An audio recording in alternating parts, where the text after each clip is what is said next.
Hello, this is Dan. Yeah, I would agree with Caleb. So ready for this election to be over with. I just passed somebody, literally a moment ago, that had a t-shirt on that said God, Guns, and Trump with the American flag. Yeah, speechless sometimes is the word I have to use. You know, I like this country. I like a lot of the people in it. I try to love everyone. I look at the BRICS Summit and I think, well, you know, economic development, economic planning, it looks like a much better way forward than in the West. The majority of people don't want imperialism. They just don't understand that that's what's forced upon them. So that's why the Center for Political Innovation does represent something very important in not only building community, but educating others about history and current events and, you know, the characteristics of different parts of the world and different periods of time, including here in our own country. I know people in Indiana, for instance, that from Indiana, lived there their whole lives, and they do not know who Eugene Victor Debs is. They're just uninformed or uneducated. So there's so many examples I could point to that just tell me, yeah, we've got a lot of work to do. And after the election, even more so. So I'll be doing something here locally in LA. Stay tuned, those of you here in LA, to help build our own community here at CPI. And I'll leave you for now with a hopeful message that as long as we are focused on building community, educating each other and educating others as we can, we are on the right track. We are doing what we're supposed to be doing. And make America think again. If we keep our eyes on the prize of creating the kind of humane society we can become, if we are prepared to get deeply involved in the political process, if we are prepared to tell our friends and neighbors that we're tired of hearing them complain that they have got to get involved in the political process. Brothers and sisters, if we do all of that, we can create an extraordinary country that the whole world will be looking to for leadership. We are the owners and shareholders of this country. We should get a dividend, and that would put more workers in position to become owners of various businesses. I'm the grandson of Swiss immigrants, and I know you mentioned that most of the people coming across the border were coming because of money and not because of political asylum. I know my grandparents came here because they wanted a new life here in the United States.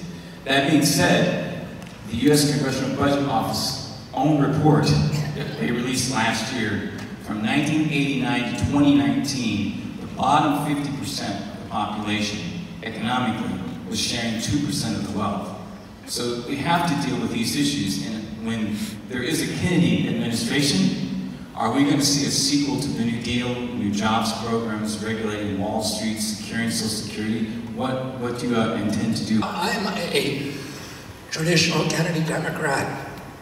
I think human dignity, and particularly dignity of the workers, and the American middle class are the foundation stones not only of our economy but American democracy. I grew up in a period in American history that economists call the Great Prosperity.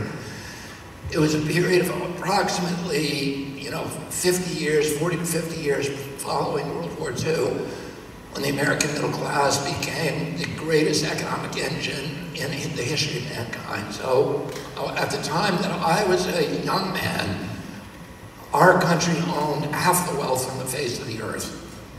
And the American middle class was flourishing. We were producing products that everybody in the world wanted. We were a moral authority around the world.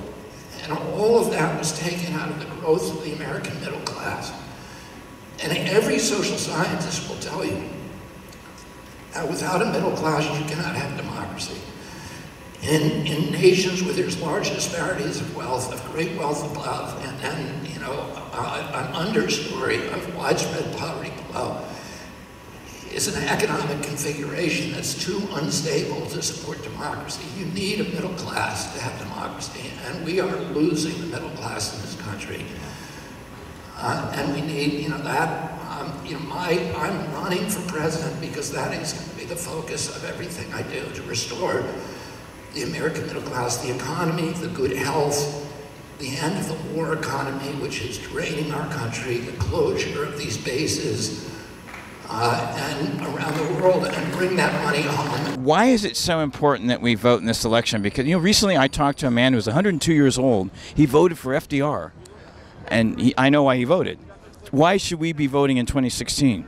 Well, in this election, we're not just deciding what kind of a world we're going to have, but whether we're going to have a world or not going forward, considering the climate crisis that's barreling down on us, these wars for oil that have no end, the war on terror, which is only creating more terror, and 2,000 nuclear weapons which are on hair trigger alert, a generation of young people that's locked in debt. You know, the list goes on and on. The Democrats and the Republicans, Hillary and Donald, are not talking about what the real problems are. We actually have an economic emergency. The recovery's really been at the top. For most Americans, it's a struggle, and the jobs that have come back are low-wage, part-time, temporary jobs. The average wages for workers are barely above poverty. So we want to tell it like it is. We have a jobs emergency, and we have a climate emergency. We can only fix them together. So we call for the creation of 20 million jobs, like the New Deal, where we created millions of jobs in a matter of months, actually. This time, those jobs will also transition our economy to clean renewable energy, to a healthy local organic food system, and to public transportation. It turns out we also get healthy in the process here, because if you clean up the pollution that kills 200,000 people a year, and we have healthy food, and we've got public transportation, it's, you know, it's like, what's not to love about this picture? Gaza, all the universities, and 2/3 of all hospitals have been destroyed. Despite this, the U.S. government continues to send billions of dollars in military aid to Israel, allegedly in support of Jewish safety. Do you support Israel as a Jewish state? And if not, how would you keep Jewish people safe? Brandon. I support the Jewish state. The loss of life in Gaza is horrific. It hasn't happened in real time in front of a camera like this for decades. And we all wish that people weren't dying. The problem is this: Hamas, Hezbollah, the Muslim Brotherhood, all of them followed the words and the teachings of Muhammad and his early companions. And when you hear in their constitutions, all of them say that they will wipe Israel off the face of the earth. That's not something they came up with recently. That comes from the heart and soul and the founding of Islam itself. Wholesale rape, pedophilia, the outright theft of entire villages. Once the sword is taken away, the death sentence taken away for leaving Islam, Islam will die of its own weight. And until then, it is a threat, and Israel has the right to do what it can to eradicate the leadership of Hezbollah and Hamas and the rest of them who are committed to destroying Israel. Well,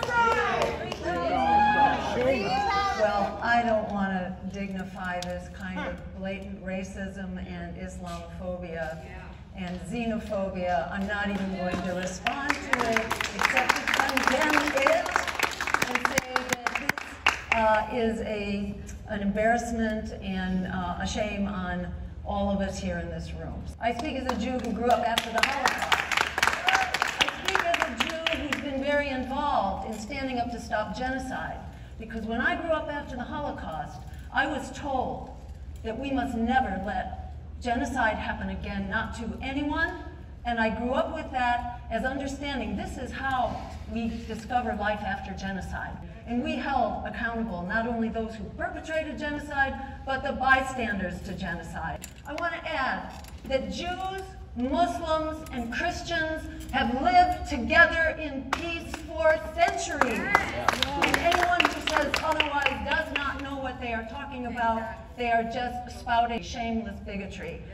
What disturbed the peace was not Jews, it was Zionists. Zionism is an ideology that has led to the genocide. That is the problem. That can be fixed. The world's community of nations agrees on this. The International Court of Justice agrees. Israel needs to stop the genocide, and the U.S. can stop the genocide right now with a simple phone call.